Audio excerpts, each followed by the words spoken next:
So I'm standing next to what is the bottom half of a really crappy Fiat 600. Involved in messing with Fiats for years, and that got us into Abarths and vintage race cars with Fiat and the like. So we've gotten pretty deep into this, got a lot of experience with it now. This tub or chassis here is like I say, is the bottom of a Fiat 600. We've got this upside down so we can use it as a mule to develop our suspension.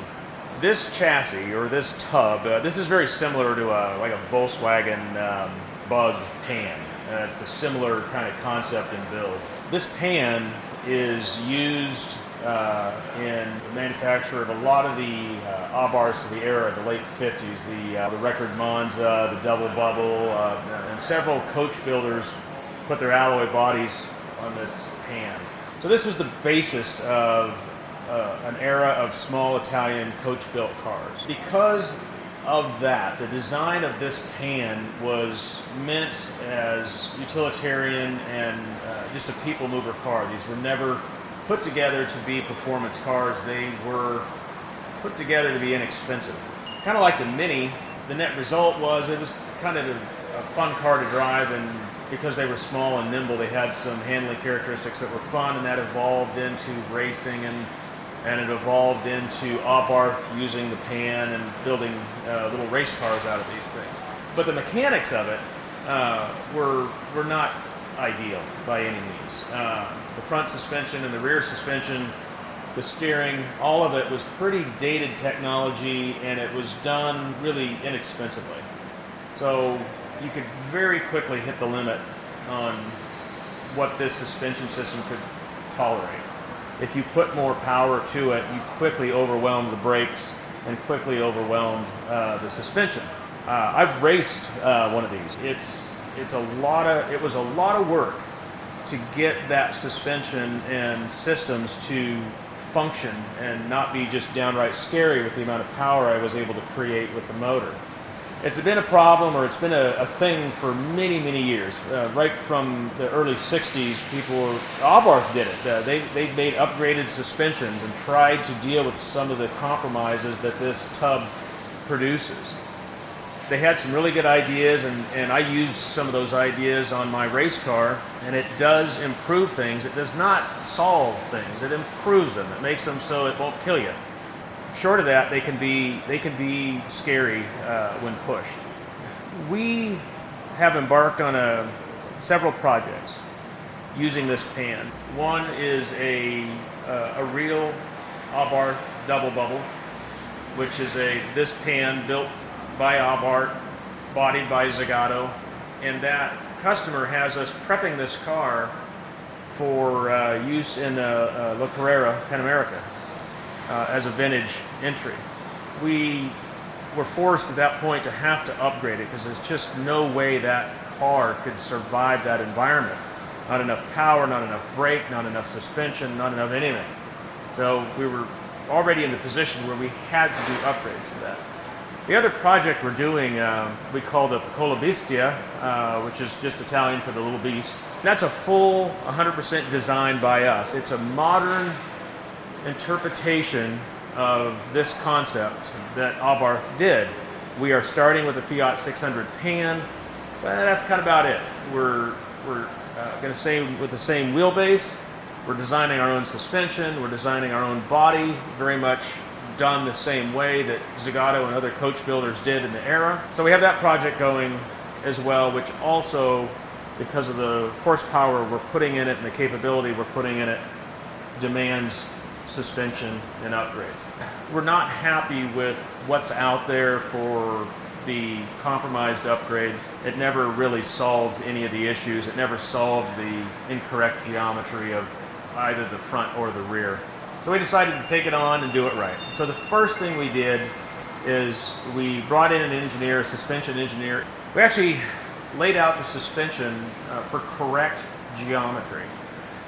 That's the starting point. Everything else is the mechanics to make that happen. You have to get the correct geometry. So we did that. We established what the geometry would be in this platform. Then we've worked in from there to create the mechanicals to do that. And that It means relocating one of the suspension pickup points dramatically. In the front, it's just a wholesale change from what was on there previously. And that's kind of where we're at right now. The designs are done, the engineering's done, the designs are done, we've picked all our components. We are now using this pan upside down, this mule pan, if you will, to fit everything and do our final fabrication adjustments and changes. And we're remaking things several times until we get them to do what we want. But this is the layout of it. And so it results in some really clever and interesting looking suspension. The brakes we had to deal with.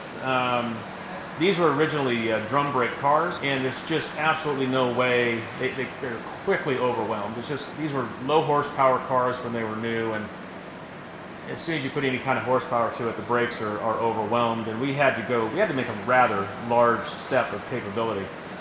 We have used modern 4-pot calipers, front and rear, and we've gotten those, we designed our own uprights and mounts, and we've got it all really compact. Because one of the features of these cars in the era, which we really like, are these cool 13-inch magnesium rims. And we wanted all of this to be able to stuff inside that 13-inch rim, which we've accomplished. And so we've got a significant amount of brake capability and strong suspension pickups, and it all still fits inside a 13-inch rim. And that was one of our goals, because this is a modern interpretation. What we're doing here is a modern interpretation, but we're still operating within the constraints provided by this pan and the original idea of these builds. We are trying to do this representative of what was done in the era, but we're doing it in a way that takes care of a lot of the deficiencies, so we can push the envelope even farther, but we want to maintain that aesthetic, that look, that late 50s look, and we want to maintain things like these cool 13-inch rims, which nowadays are just not a thing. I mean, modern rims are minimum 16, 17-inch, so this is something we wanted to really maintain. So can you talk a little bit about the backstory of this Double Trouble? Why are we doing this build? I mean, the race that we're kind of technically modeling it for, or designing it for, and right. Just a little backstory of the guy. Yeah. So what we call the Double Trouble project, which is just a play on the name Double Bubble, is actually a real Abarth double bubble, which is a term that was never used by the factory. They're known as a 750 GT. They were bodied by Zagato and a couple other coach builders, but primarily by Zagato, and they have the Telltale Zagato double hump roof. These cars are kind of known for that. There was actually a couple other cars that were built with that by Zagato that had that same hump in it, but these are the cars, these 750 Abarths are the ones that really are kind of known for that body design. So we call it Double Trouble. We were commissioned by a customer in Mexico to produce a double bubble, a real one, that would survive La Carrera, Pan America, do it, survive it, and have fun doing it, and primarily be safe doing it. So that was our charge, which is a significant undertaking. The double bubble they were raced. Almost all of them were raced right out of the box when they were new, but they were on tracks. These were never really bad road kind of little race cars. This is a detour. Those events, similar events, are often on difficult roads, unsettled roads, gravel, sustained high speeds, just kind of a pretty significant different set of parameters. And so we've had to deal with that and try to make that happen. We also have to meet FIA standards, and so we have to have a full FIA cage in this thing, which is not really a matter of have to. It's, we need to. This is a small car, and we're asking it to run on open roads. These are roads open to the public at higher speeds, sustained higher speeds, bad roads. You have a chance of a collision, you have a chance of a rollover. As compared to running on the track, the risks are significantly higher. And we want to make it survivable. So yes, we have to have an FIA cage in it, but we also want that. It's one of the design parameters because we want the car to be survivable if something does happen. So that's what we're building. And that's the driving force with the suspension, the brakes, and the engine build that we're doing on this car. We're targeting about 200 horsepower at the crank on the engine, suspension, and handling. That is going to up everything in the car. It's going to have a significant capability that these little cars have never had before. Okay. So can I get you to do some more taglines of, here at Vintage Underground, we were able to actually computer design our suspension and test it through the computer to see how it would handle geometry-wise, stuff like that. So typically in a restoration shop, the tools can be rather limited. We've got some folks here that are educated in software and engineering, so we're able to push the envelope a little bit in doing computer-aided design on suspension development and that kind of stuff. So, here at Vintage Underground, it's kind of a different environment, one that's broader than a typical restoration or build shop. We do seek out that capability beyond just a regular build. Now, can we do the same type of breakdown of what we just did with the roll cage? Because I'm going to be showing footage of the roll cage. Okay. So just saying, this roll cage is custom built just for this car and the size of the man who's going to be driving. Okay. So this roll cage is fully integrated into this chassis. So it is built to FIA specs, but this is a small car. We can't put large tube in there. So we used chrome moly, which allows us to use a smaller diameter tube and get it all in there. And it's still crowded. Again, this is a small car and we're sticking a lot of cage in there that wasn't in there before.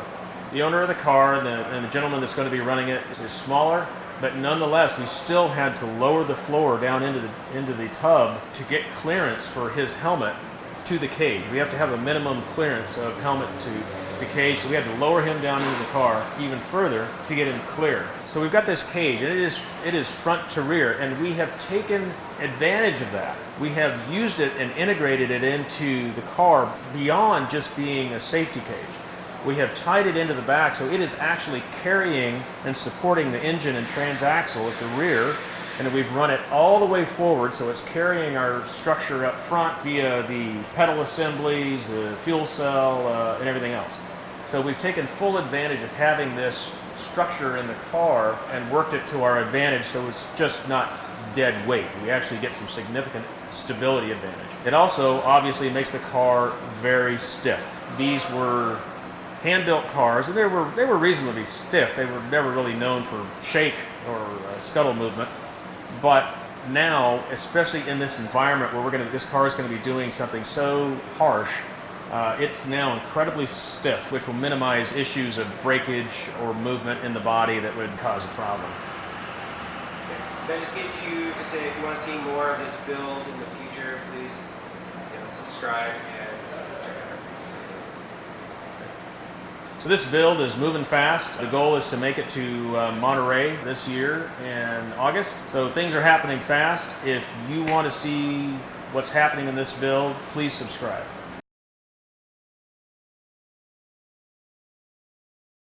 So this is a Jaguar 6-liter V12. I've talked about this one before. This is a project we're doing to put this engine into a 76 Jaguar XJ Coupe.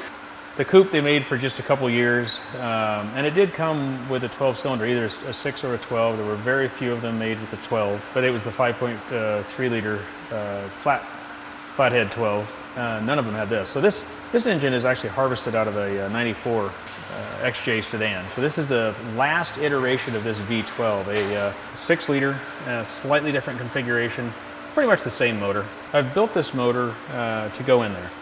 It's not dead stock. It's close to, mechanically it's close to dead stock. So this would this actual car actually that this came out of California. So this would a California spec smog motor, and they were detuned quite a bit to take care of emissions. So I didn't really want to build a motor that was freaky or weird on the street. I still wanted it pretty smooth, but I knew there was a lot on the table. So no way I could use the Jag ECU. So we went with a Haltech system, an Elite 750 Haltech, mostly because it was one of the only ones that was easily, we could deal with 12 cylinders.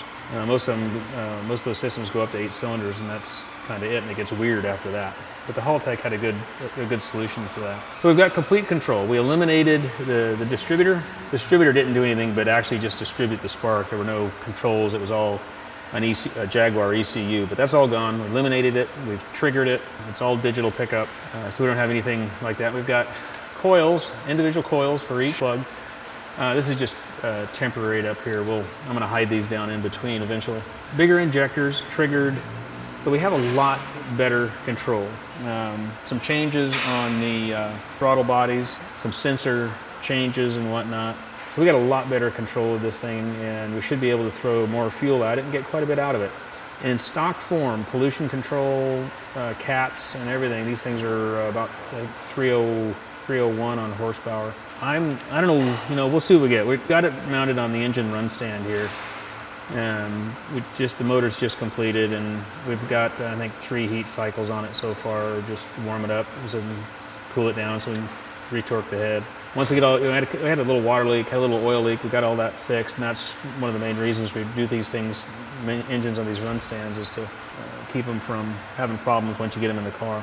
But this one, we're going to put it, once we're done here, we're going to mount it, we'll put it on the engine dyno and run it in, run it hard, and throw some fuel at it and see what we can get out of it. I'm hoping for 330 or 340. That might be a little optimistic, but I know there was a lot left on the table by Jag.